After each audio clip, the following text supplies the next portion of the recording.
नमस्कार दोस्तों, स्वागत है आपका फिर से एक मेरे नए वीडियो पे।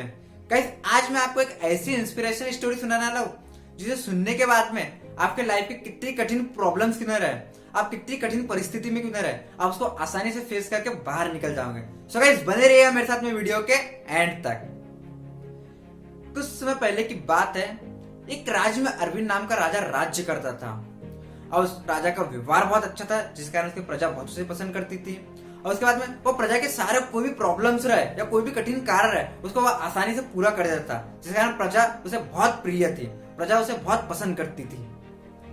अब बट राजा को एक बात बहुत खलती थी, किसी कोई संतान नहीं थी, उसका कोई पुत्र नहीं था या कोई पुत्री नहीं थी जो भविष्य में उसका राजपाट को आगे लेके जा सके। तो राजा ने आसपास के राज्यों के जो साधु संत है उन्हें बुलाया और यज्ञ करवाना शुरू किया। अब यज्ञ करवाने के बाद भी उन्हें उसे कोई फायदा नहीं मिला, उन्हें कोई संतान की प्राप्ति नहीं हुई, जिसके कारण वह बहुत टेंशन में रहने लगे। अब धीरे धीरे जैसी जैसी समय बीतता गया, उनकी उम्र ढलते गई तो उन्हें और टेंशन आया। तो उनने सोचा कि अब मुझे राजपाट किसी को तो देना पड़ेगा। तो उसके लिए उनने क्या किया कि एक प्रतियोगिता कराई, और प्रतियोगिता में जो भी विजय होगा उसे उन्हें कहा कि मैं राजपाट उसे दे दूंगा। तो उन्हें मंत्री को बुलाया और मंत्री से कहा कि आप राज्य के बाहर में एक महल का निर्माण कीजिए। अब कुछ ही सालों में वो महल बन गया और उन्होंने वहां पे एक प्रतियोगिता कराई। वो प्रतियोगिता में उन्होंने कहा कि ये महल के जो भी महल का जो दरवाजा है, इसके ऊपर में जो गणित है उसे सॉल्व करके जो दरवाजा खोल देगा उसे यह महल भी दे दिया जाएगा और सारा राजपाट भी दे दिया जाएगा। अब यह सुन के यह राज्य के सारे नौजवान बहुत खुश हो गए और यह प्रतियोगिता सारे नौजवानों के लिए थी, तो सारे लोग उस पर भिड़ गए। अब उन्होंने जैसी प्रतियोगिता आरंभ करी तो राज्य के सारे नौजवान वहां पे आ गए और वह गणित को सॉल्व करने के लिए भिड़ गए।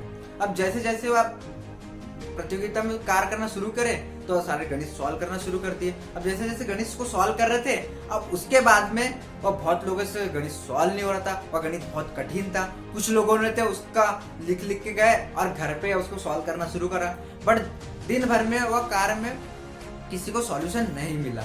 अब उसके बाद में राजा और टेंशन में आ गए। अब राजा ने क्या किया कि आसपास के जो राज्य थे वहां के भी युवाओं को बुलाना शुरू किया, वहां के भी राजा को पुत्रों को बुलाना शुरू किया कि वो भी आके यहाँ पे गणित को सॉल्व करके देखे।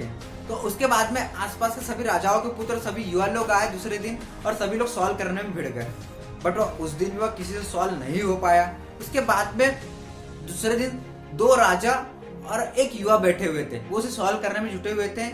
उन्होंने देखा जो दो राजा लोग हैं वो बहुत आसानी से उसे सॉल्व करने की कोशिश कर रहे हैं और एक युवा शांत बैठा है।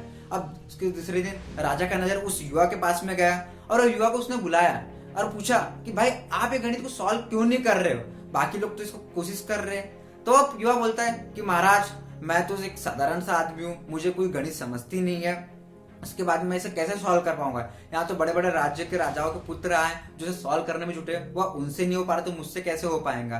तो उसके बाद में वह बोलता है, फिर वह कह के वहां चले जाता है।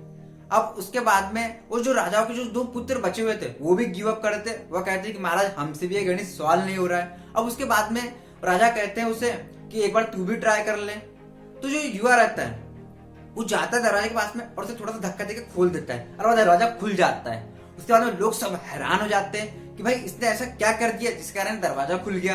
तो उसके बाद में एक मंत्री उसे पूछता है तो बोलता है आपने ये दरवाजा को कैसे खोल दिया। तो बड़े बड़े युवा लोग आए थे, बड़े बड़े गणित के बुद्धिमान लोग आए थे, उन्होंने नहीं खोल पाए। तो उन्होंने कहा महाराज मुझे गणित तो अच्छे से नहीं समझती, बट मुझे ऐसा लगा कि सब लोग गणित सॉल्व करने में जुटे, दरवाजे की तरफ किसी का ध्यान नहीं है, तो मैं दरवाजे के पास जाके देखता हूँ और थोड़ा धक्का लगा के देखता हूँ, शायद खुल जाए। तो वह ऐसे हुआ और यह बात राजा ने भी सुनी और उसे बहुत अच्छा लगा।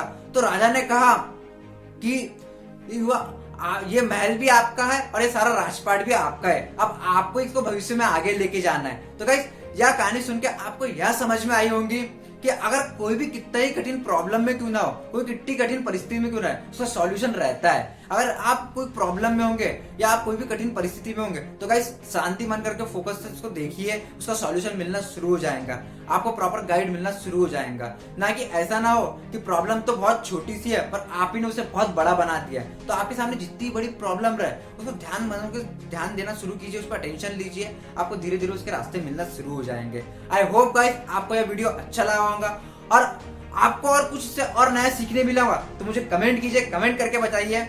और यह वीडियो को आपको अच्छा लगा होगा तो इसे लाइक कीजिए, शेयर कीजिए, सब्सक्राइब कीजिए। Thank you.